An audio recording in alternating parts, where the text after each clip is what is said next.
right here.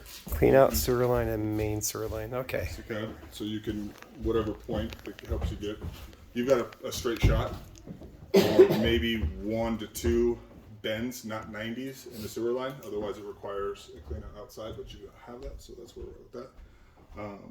Floor drain, vent for the floor drain, and then the furnace is giving me an E21. This is a good example. I never get this example. Right? Error code. Error code. On the back of this, we'll tell you what your error codes are. So, if I come over to E2.1, retry exceeded, failed to establish flame.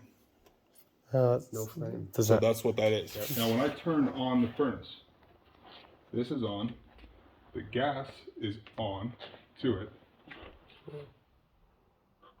Nothing happened. Usually the blower kicks on immediately. Right. So on and so forth. So what I'm getting from this is that it's every time it's not turning on, it's going to keep trying and trying and trying. That's where the error came from, yeah. And so that's why that error code came up. I believe the real error code is coming from somehow the wiring in the thermostat is not right, where it's not telling it to, hey, kick the heat on. Because the heat's set at a much higher temperature.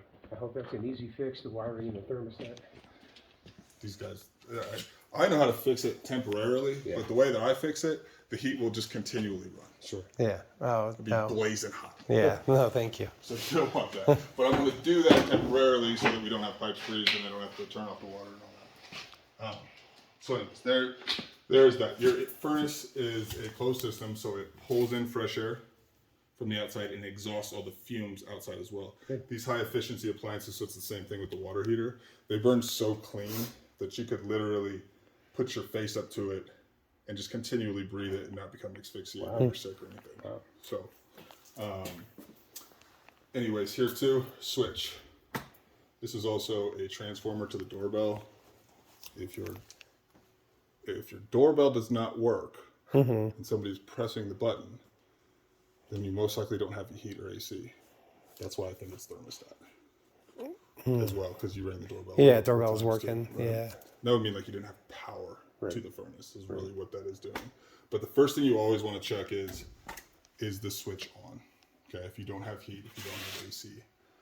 Is that switch on? Yeah. Yeah. Once you've double checked that, obviously you're going to check an error code, but let's just see what. How often should you change the furnace filter? 30 days, every 30 days. 30, wow. And I It's say easy to get to, Sean. buy Yeah, the that's- cheapos just like this and just swap them out every 30 days. Don't buy those high cap filters that they say you leave in for 60 or 90 days. They're really hard on the furnace because, especially new construction areas, right? There's dirt, there's dust. Even once you move in and doors are closed and people aren't coming in out of your home, it finds its way into the home. Yep. And so as it's recirculating that dusty, dirty air, it's just clogging the filter that much faster and making it harder for the furnace to run. They're cheap. Put it on your Yeah. calendar. Every 30 days, Yeah. yeah. So I've been told that before by Sorry. other contractors. What size is it? 16 by 25 by 1. 16, 25, 1. And this is what I do for. That's real easy to pop in, pop out. Yeah, like that. Our old one was a pain. Oh, yours in the old townhouse? Aurora. Ridiculous. Yeah. 5 by 1. And then Oh, good. airflow is up. Airflow up. There'll be a little arrow on the filter. I don't know if you remember, Sean. I do, I remember.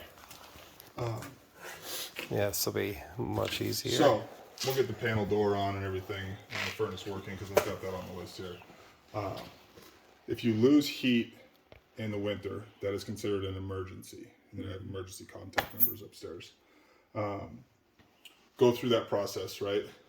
Check that error code, see what the error code's saying. Sometimes you might be able to, troubleshoot it yourself and get the heat back going. That's the best situation that you could be in. There's one on there that says like blower fan exceeded or something to the blower fan, right? That's usually your furnace filter is clogged. And so it's restricting the airflow and it shuts it down. Got it. Okay. But if you can't troubleshoot it yourself, take that error code. You're going to call the emergency hotline number. You're going to call Allied. Give Allied that error code. so that when they come out, they can fix it the first time. They know what they're coming out to fix. If they need a fuse, if they need a part, that way the guy doesn't get here and go, okay, I gotta go back to the shop. Right. I'll be back, and then you're just without heat for that much longer. Gotcha. So that's the whole reason I give you that whole spiel is get it fixed The first time. the first time Yeah, as for quick sure. as possible. Okay. Okay? I think we're good there. Nice. What's this little guy? So, Honeywell that, I have to read it to tell you exactly what it is. The whole house ventilation control. What this does, and there's two ways around this energy code. It's this or a whisper fan in the laundry room. What this does, these homes are built so tight these days that, just walking in and out of the doors isn't enough fresh air coming into the home. So that black line that you see in that joist bay over there, Yeah. big one that goes all the way out and extends, that's actually a vent that goes out. When this is set to the on position, that damper is open, that flap is open, and it's continually pulling in fresh air. If you put it on auto or override, it's only when the furnace is on is it pulling in fresh air. And then if you have it off, it's not. Okay. So it's completely up to you. But one of the downsides to having it on all the time is that when your furnace is not actually running and producing hot air, it's pulling in cold air from the outside. That is a downside, yeah. That's the downside. So that's why I say leave it off, to be honest with you. Okay. That's my own personal opinion.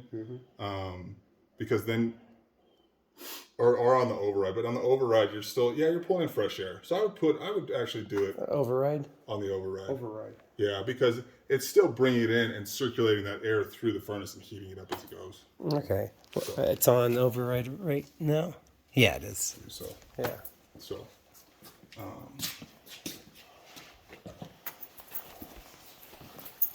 Tankless water heater, huh? I know, it's cool. always helps when it's. Oh, plugged in. Yeah, I guess what? You don't have hot water right now. Because there's no gas coming to this. No gas. So I'll plug it in, but it's not going to. So that is absolutely going on the list.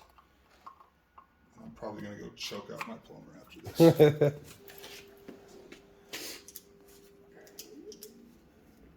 Oh, I hear it.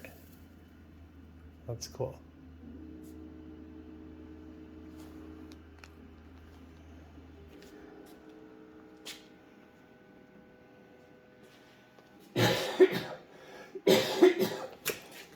I guess Charlie went with the Holly. Yeah. Water's low.